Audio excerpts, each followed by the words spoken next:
አንድ ቢዝነስ ለመባል እነዚህን አራት ነገሮች ማሟላት ይኖርበታል። የመጀመሪያው ፕሮዳክት እቃው ማለት ነው። ሁለተኛው ፕራይስ ለዛ ነገር መሸጫ፣ ሶስተኛው ፕሌስ የሚሸጥበት ቦታ፣ አራተኛው ደግሞ ፕሮሞሽን ወር ደግሞ ከደንበኞች ጋር የሚነጋገርበት ፕሮሞሽን እንለዋለን ማለት ነው።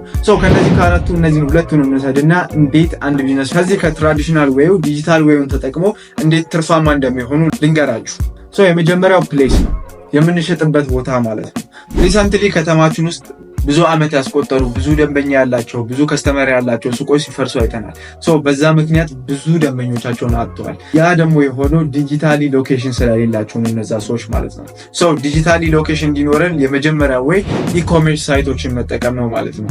ለቢዝነሳችሁ አሪፍ የሆነ ኢኮሜርስ ፕላትፎርምን መገንባት ኦር ደግሞ ሶሻል ሚዲያ ላይ አሪፍ የሆነ አዌርነስ ቢውልድ ማድረግ ማለት ነው። ያ ሱቅ ቢፈርስ ያ ሎኬሽን ብትቀይሩ ምናምን ሰዎች ከየትም ቦታ ሆነው የእናንተ ፕሮዳክት ኦር ሰርቪስ ሊያገኙ ይችላሉ ማለት ነው። ሁለተኛው ደግሞ ፕሮሞሽን ነው። ፕሮሞሽን ማለት ከደንበኞች ጋር የምትገናኙበት ከነሱ ጋር የምታወሩበት ወይ ነው ማለት ነው። አብዛኛው ሰው በዚህ ሰዓት የሚጠቀመው ፕሮሞሽን ነው ብሎ ባነር ነው።